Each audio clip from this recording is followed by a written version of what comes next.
مسجد کا یہ پلر توڑنے لگ گیا، خاموش بیٹھو گے؟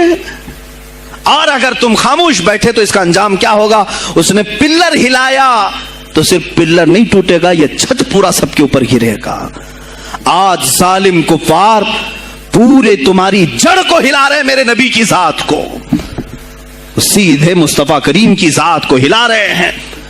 اللہ کے حبیب صلی اللہ تعالی علیہ وسلم کی ناموس کو ہلکے میں مت لینا میرے عزیزو، لاکھوں جانیں جاتی ہیں، جائیں اسلام پر، حضور اکرم صلی اللہ تعالی علیہ وسلم کی ذات کو ہلکے میں مت لینا۔ اور اگر انہوں نے ہلانا شروع کیا ہے اگر حضور کی ذات پر، حیرت ہو رہی، 25,000 پوسٹ تم میں سے کس نے کمپلینٹ کی ہے؟ سائبر کرائم کو کمپلینٹ کر سکتے تھے، ہمارے جذبات کو ٹھیس پہنچا ہے۔ ہم آزاد ملک میں رہ رہے ہیں، میرے نبی سے چھیڑ چھاڑ کیوں ہو رہی ہے؟ کسی نے آواز اٹھائی؟ کچھ ہیں اللہ ماشاء اللہ، کچھ علماء، کچھ وکلا اس کے پیچھے لگے ہوئے ہیں، لیکن میرے عزیزو ہر مسلمان کا یہ حق ہے، تمہاری نسبت رسول پاک سے ہے۔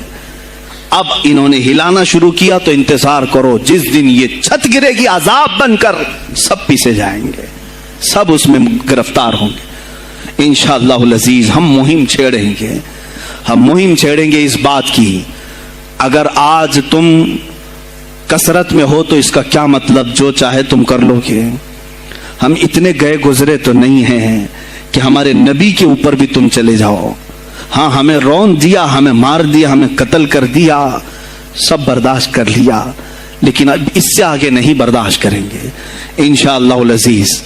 میں آواز دیتا ہوں اسی منبر سے، اے گروہ علماء، اے جماعت صوفیہ، اے خانقاہ کے گدی نشینوں، باہر آؤ حکومت وقت سے ایک مطالبہ یہ کرو، اے حکومت وقت کے تخت پر بیٹھنے والوں، ہمارے ہند میں پارلیمنٹ میں بھی ایسا قانون پاس کرو کہ کوئی میرے نبی کی ذات پر بھونکے تو اسے موت کی سزا ہو جائے۔ ہم یہ چاہتے ہیں۔ اگر اس قانون کو تمہیں لانے میں کچھ زندگیوں کی ضرورت ہے تو یہ فقیر حاضر ہے اور میرے ساتھ بھی کچھ تمہارے لیے حاضر ہوں گے، لے لو ہماری جانیں اور ایک قانون ایسا بنا دو تاکہ قیامت تک پھر یہاں پر کوئی نہ بھونکے میرے نبی کی ذات پر۔ تم قانون صرف میرے نبی کے لیے نہیں، تم اپنے دیوی دیوتاؤں کے لیے بناؤ، شانتی سے رہو۔ ہم نے کبھی تمہارے خلاف بھونکا نہیں ہے، ہم نے کبھی دیوی دیوتاؤں کو چھیڑا نہیں ہے، اس لیے کہ اسلام اس کی اجازت نہیں دیتا، ہم گالی نہیں دیتے، ہم اسلام کی حقانیت سے بیان کرتے ہیں، لیکن خاموش رہنے کی یہ سزا ہمیں دی جا رہی ہے کہ ہمیں گالیاں دیتے دیتے یہ اب ہمارے نبی تک پہنچ گئے، ہماری ماں عائشہ صدیقہ تک پہنچ گئے، اور ہمارے تمام اکابرین اسلاف تک پہنچ گئے، اور 25 کروڑ کی تعداد میں خاموشی یہ اچھی نہیں ہے میرے عزیزو، اچھی نہیں ہے۔ آج افسوس اسی بات کا ہے جن کو اللہ تعالیٰ نے اپنے نبی کی نیابت عطا کی ہے، وہ نائب رسول ہیں یا کسی خانقاہ کے گد نشین ہیں۔ تم یہ مت سمجھ لینا کہ تمہارے آبا و اجداد کمال کے تھے، بزرگان دین تھے، تم چھوٹے جاؤ گے، نہیں، سوال تو ہوگا، تمہیں سوال ہوگا، مجھ سے بھی ہوگا، میں یہ نہیں کہہ رہا ہوں کہ میں کوئی الگ ہوں، سوال ہوگا۔ آؤ سر جوڑ کر کے ہم اس سلسلے میں کوشش کریں۔ غوث پاک رضی اللہ تعالیٰ عنہ کا یہی میسج تھا۔ ہندوستان میں شہاب الدین غوری نے جو پرچم اسلام لہرایا وہ آج تک اس کی دین ہے کہ مسلمان زندہ ہیں، آپ مسلمان باقی ہیں۔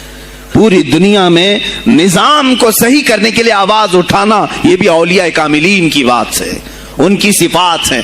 صرف اپنی خانقاہ میں اللہ اللہ اور ذکر کرانا ہی ان کا کام نہیں تھا، وہ دلوں کو تو دھلتے ہی تھے، لیکن جو نظام سنبھال رہا ہوتا اس کی باغ ڈور کو بھی دھلتے تھے، اس کی بھی صفائی کرتے تھے۔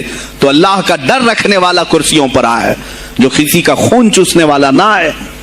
عزیزان گرامی وقار، اپنے سیاسی شعور کو بھی بیدار کرو، سیاست کو سمجھو، تم کب تک استعمال ہوتے رہو گے؟ اب اس میں علماء کو بھی آنا چاہیے کہ ان کے سیاسی شعور کو بیدار کرے۔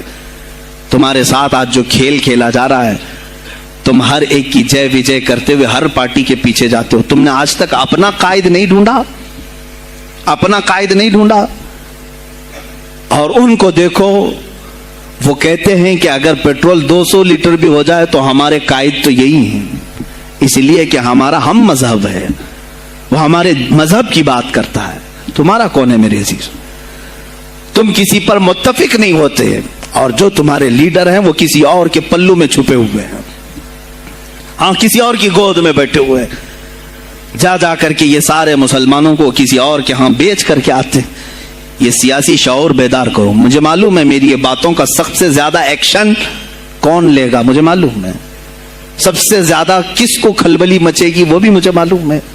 اسی لیے کہ میں ان سیکولر پارٹیوں کے بارے میں بول رہا ہوں جو چہرہ سیکولر بتا کر کے ہم آپ سب کے ووٹ لے کر کے چلے جاتے ہیں, اور پھر مجھے بتاؤ جن کو تم اپنا مسیحا سمجھ کر کے ان کے پیچھے جے جے کرتے گھومتے رہتے ہو, تمہارے مذہب پر آج کیا حملے نہیں ہوئے ہیں, کیا نہیں ہوئے. کشمیر آج تک جل رہا ہے. کہاں یہ کانگریس کیوں نہیں بات کرتی ہے جو پورے مسلمانوں کی مسیحا ہے؟ کہاں ہے وہ سماجوادی, وہ بی ایس پی, فلاں فلاں فلاں جو پارٹیاں جن میں سب مسلمان جاتے ہیں؟ کیا ان کو اتنا بھی شعور نہیں کہ وہ پارلیمنٹ میں اس کے خلاف بات کریں, کہیں کہ یہ مسلمانوں کے ساتھ ظلم ہو رہا ہے, ہم ان کے ووٹ لیتے ہیں؟ نہیں بات کریں گے. یہ صرف اور صرف تمہیں استعمال کرتے ہیں, اور انہیں معلوم بھی ہے ہم نے ان سب کو خریدا ہے. ان کے لیڈروں کے منہ میں اپنی زبان رکھی ہوئی, یہ کوئی بولے گا نہیں, انہیں معلوم ہے. تمہیں یہ اندازہ نہیں میرے عزیزو. آج میں بولوں تو لوگوں کو تکلیف ہوگی. کشمیر کے ایسے حالات ہیں, رو رہے ہیں وہاں پر. ایک مولانا ہے, مسجد کے امام ہیں, انہوں نے کہا باضابطہ حلفیہ کہا نوجوان میرے پاس نماز کے لیے آتا تھا, اس نے یہ کہا کہ حضرت کیا سوسائڈ کرنے کی اجازت ہے؟ کہا کیوں؟ کہا میرے گھر میں کچھ لوگ داخل ہوئے, میں ان کا نام ذکر نہیں کر رہا ہوں, کچھ لوگ داخل ہوئے, مجھے ہاتھ باندھ کر کے کھڑا کیا, میری ماں اور میری بہن کو ننگا کیا, میرے سامنے کپڑے اتارے اور ان کی عزت لوٹی, اور اس کے بعد مجھے ہاتھ کھول کر کے چھوڑ دیا. مجھے بتائیں اس کے بعد بھی جینے کا کوئی مقصد رہتا ہے؟ مجھے بتائیں اس کے بعد بھی جینے کا کوئی حاصل ہے؟ یہ سب تمہارے ساتھ بھی ہوگا. جہاں میجورٹی ان کی مسلمانوں کی تھی وہاں یہ ننگا ناچ کر کے دکھایا ہے, تو یہاں تو تم بہت قلت میں ہو. تمہارے ساتھ بہت کچھ ہو سکتے ہیں اب بھی اگر خاموش رہے. اسی لیے میں بار بار کہتا ہوں اٹھو, وہ گھر نہ حشر نہ ہوگا پھر کبھی, دوڑو کہ زمانہ چال اپنی چل گیا. تم اپنی سیاست کو منتخب کرو, تم اپنی قیادت کو منتخب کرو, اور اگر ابھی بھی سیاسی لاشعوری کی زندگی گزارتے رہو گے لقمے بنتے چلے جاؤ گے, یہ کھاتے چلے جائیں گے. بات میں سلطان الاولیاء غوث پاک کی کر رہا تھا, لیکن مجھے یہ حالات پر گفتگو ضرور کرنی ہے, اس لیے کہ مجھے معلوم نہیں ہے کہ میری زبان پر کب تالے لگائے جائیں گے یا میری گردن پر کب چھری پھیری جائے گی, مجھے اس کا اندازہ نہیں. لیکن اے مسلمانوں, تم میری ذات سے الجھتے ہو تو الجھ جاؤ, مجھے اگر بلیم کرتے ہو, تانے مارتے ہو تو مار لو. چند دنوں کی بات ہے, جب تک میری سانسیں چل رہی ہیں تب تک مجھے گالیاں دو گے, لیکن جس دن میں بھی دنیا سے جاؤں گا اس دن تم ہماری باتیں یاد رکھو گے, اس دن یاد کرو گے. مجھے اپنے بچوں کو یہی بتانا ہے کہ اب وہ دور آیا ہے جہاں ممبروں سے بھی بولنے میں اب گھبراہٹ ہے. لوگ اپنے خوف کے مارے ایسے ہیں کہ اپنی روزی روٹی کے چکر میں میرے مصطفیٰ کی گالیاں سننا برداشت کر رہے ہیں. دیتا ہے دینے دو نا, ہمارا کیا بگڑتا ہے. اس پوزیشن میں تم آئے ہو آج, تمہارا امام جب اتنا بزدل ہے تو تمہارے دلوں میں کون سا ایمان باقی رہ جائے گا. اس لیے شعور پیدا کرو. اگر اولیاء کی نسبت تمہارے دل میں ذرا برابر بھی باقی ہے تو اٹھو میرے عزیزو. آپ قیامت کے دن جواب دے ہوں گے میرے نبی صلی اللہ تعالی علیہ وسلم کی عظمت پر. آج جو حملے ہو رہے ہیں یہ ہماری زندگی کا سب سے بڑا ایشو ہے. آج مطالبے کرو, مانگو تو کس چیز کو مانگو؟ بس یہ ہے کہ میری نبی کی عزت سلامت رہے, مجھے دنیا میں اور کچھ نہیں چاہیے. اتنا مطالبہ تو کر سکتے ہو, اتنا مطالبہ کرو, اور پھر دیکھو میرے مصطفیٰ کی طرف سے انعام کیا ملے گا, اللہ کی طرف سے انعام کیا ملے گا. ارے وہ مرد قلندر جو پاکستان میں ابھی شہید ہوا, کس بات کی کا اعلان کرتا تھا, کس کو پکارتا تھا, کس کو للکارتا تھا؟ صرف یہی تو بات کرتا تھا کہ تاجدار ختم نبوت, اور میدان میں معذوری کے ساتھ بھی آ کر کہتا تھا لبیک یا رسول اللہ, اے اللہ کے رسول میں حاضر ہوں, میں حاضر ہوں, اپنی جان لے کر آیا ہوں. اور تم یاد رکھنا تمہاری ٹانگیں تو سلامت ہے, کل بروز قیامت ہو سکتا ہے تمہارا سامنا اس خادم حسین سے ہو، تمہاری ٹانگیں دیکھ کر کے پوچھی جائیں گی۔ معذور ہونے کے بعد جب کوئی میدان میں میرے نبی کی عظمت پر پہرا دینے کے لیے آ سکتا ہے تو تم نے اپنی ٹانگیں کس کام کے لیے رکھی تھی؟ میرے عزیزوں، میں نے جتنی طاقت مجھے اللہ نے دی میں بول رہا ہوں، اب اس کے بعد کا محاذ تمہیں سنبھالنا ہے، آگے کی ہماری فکروں کو تمہیں لے جانا ہے۔ شاید اس زمانے میں ہم جی رہے ہیں جہاں اتنی آزادی نہیں ہوگی، چھوٹی سی بات کو آج بہت بڑا بنا کر کے اسے ختم کیا جاتا ہے، لیکن مجھے اندازہ ہے اس بات کا، ہندوستان کی آزادی میں بھی میرے اکابرین میں 30,000 علماء نے اپنی جانیں دی ہیں۔ کشمیر سے لے کر دلی تک ہر درخت پر ایک عالم کی لاش لٹکی ہوئی تھی، ان کی جانیں، ان کی قربانیاں رائیگاں نہیں گئیں۔ 70 سال سے ہم مزے لے رہے ہیں، ان کی قربانیاں ہیں یہ۔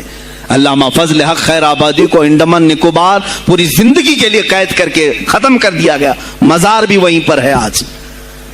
تو آج مجھے اندازہ ہے اگر میں نے اس بات کی شروعات کی ہے، ہو سکتا ہے یہ جو کچھ بھی ہمارے ساتھ کریں، لیکن مجھے میرے رب ذوالجلال کی ذات پر یقین ہے۔ میں یہی کہوں گا، اے اللہ، اگر ہمارے مقدر میں شہادت ہے تو اس سے بہتر کوئی اور موت ہے نہیں۔ اے رب ذوالجلال، اس حالت میں دنیا سے اٹھا جب تو ہم سے راضی ہو۔ اگر تو نے ہمارے لیے ایک لمحے کے لیے بھی ناراضی ہے، مولا پھر ہمیں مہلت دے دے کہ تجھے راضی کر کے جائے، تجھے راضی کر کے جائے۔ میرے مصطفیٰ صلی اللہ تعالی علیہ وسلم کو قبر میں ہمیں دیکھنا ہے، اس لیے ہم قبر میں جا رہے ہیں، لیکن اس حال میں دنیا سے جائیں کہ ان کی عظمت پر کچھ بول تو سکیں، ان کی ناموس پہ کچھ کر تو سکیں۔ عزیزان گرامی، سلطان الاولیاء شہین شاہ بغداد رضی اللہ تعالیٰ عنہ کی ذات پر جو ان کی کرامات ہیں، وہ ساری چیزیں پھر کبھی میں ذکر کروں گا۔ آج اسی پر میں اختتام کرتا ہوں، اسی پر جیو اور اسی پر مرو۔ انہیں جانا انہیں مانا، نہ رکھا غیر سے کھا، للہ الحمد میں دنیا سے مسلمان گیا۔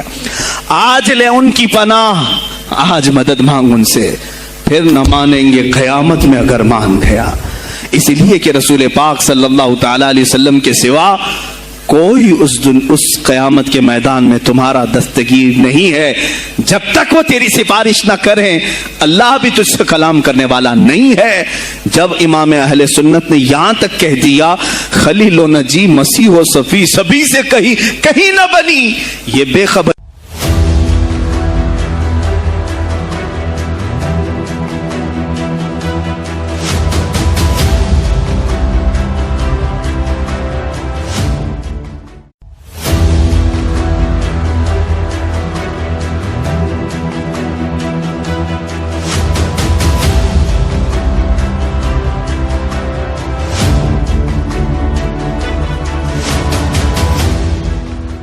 یہ پلر توڑنے لگ گیا، خاموش بیٹھو گے؟ اور اگر تم خاموش بیٹھے تو اس کا انجام کیا ہوگا؟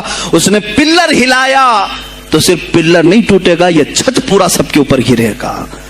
آج ظالم کفار پورے تمہاری جڑ کو ہلا رہے، میرے نبی کی ذات کو، سیدھے مصطفیٰ کریم کی ذات کو ہلا رہے ہیں۔ اللہ کے حبیب صلی اللہ تعالی علیہ وسلم کی ناموس کو ہلکے میں مت لینا میرے عزیزو۔ لاکھوں جانیں جاتی ہیں، جائیں اسلام پر، حضور اکرم صلی اللہ تعالی علیہ وسلم کی ذات کو ہلکے میں مت لینا۔ اور اگر انہوں نے ہلانا شروع کیا ہے اگر حضور کی ذات پر، حیرت ہو رہی، 25,000 پوسٹ تم میں سے کس نے کمپلینٹ کی ہے؟ سائبر کرائم کو کمپلینٹ کر سکتے تھے، ہمارے جذبات کو ٹھیس پہنچا ہے۔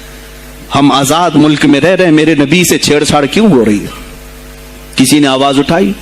کچھ ہیں اللہ ماشاءاللہ، کچھ علماء، کچھ وکلا اس کے پیچھے لگے ہوئے ہیں، لیکن میرے عزیزو ہر مسلمان کا یہ ہے تمہاری نسبت رسول پاک سے ہے۔